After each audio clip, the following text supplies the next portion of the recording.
मैं प्रभु का धन्यवाद करता हूँ आज के एक और दिन के लिए जो सर्वशक्तिमान परमेश्वर ने हमारे जीवन में दिया। उसके वायदे के अनुसार एक और दिन हमारी जब जिंदगी में परमेश्वर ने जोड़ा है और उसका अनुग्रह हर दिन जो उसके धर्मी के ऊपर है, हम प्रभु का धन्यवाद करते हैं। और आइए आज के प्रतिदिन के आत्मिक भोजन की ओर मनन करें। नीति वचन 28 अध्याय उसकी 13 आयत। जो अपने अपराध छिपा रखता है उसका कार्य सफल नहीं होता, परंतु जो उनको मान लेता और छोड़ भी देता है उस पर दया की जाएगी।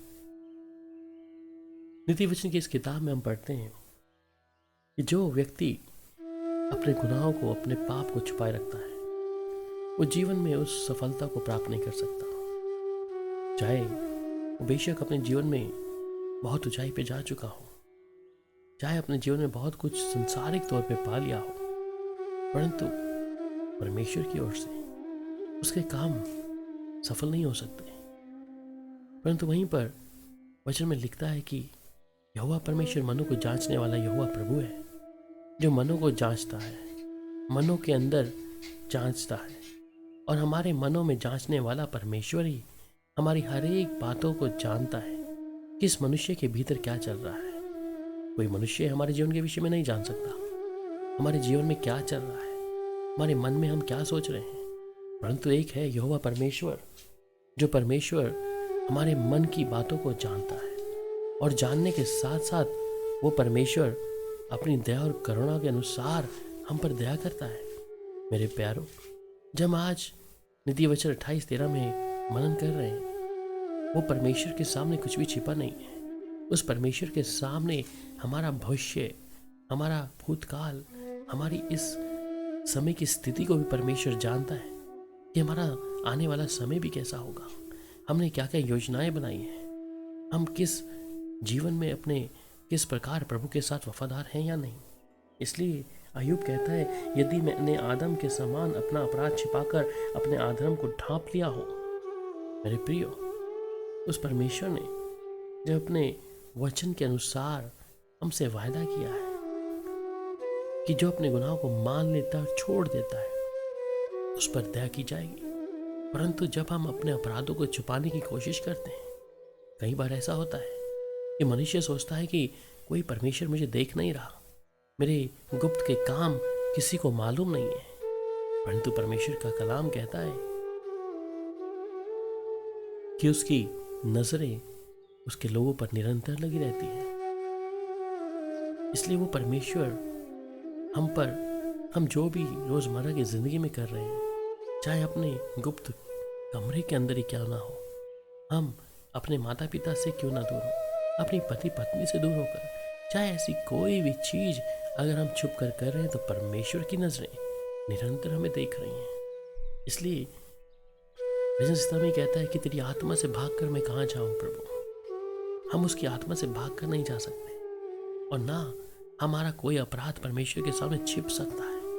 अगर आज हम उस परमेश्वर के सामने अपने एक एक अपराधों को उसके सामने रख दें, तो अवश्य है वो माफी देने में अव्वल है।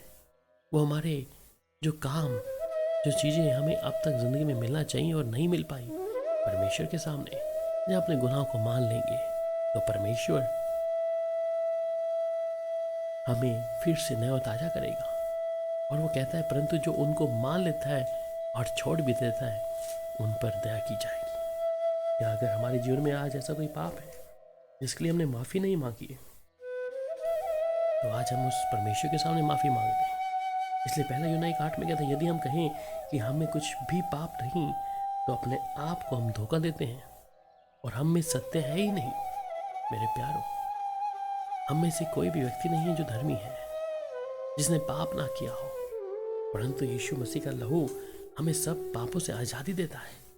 इसलिए हम चाहे कुछ भी चाहे करें, परंतु याद रखें परमेश्वर की नजरें निरंतर हम पर लगी हैं, हमारे गुप्त के कमरे में भी, हमारे गुप्त के कामों में भी।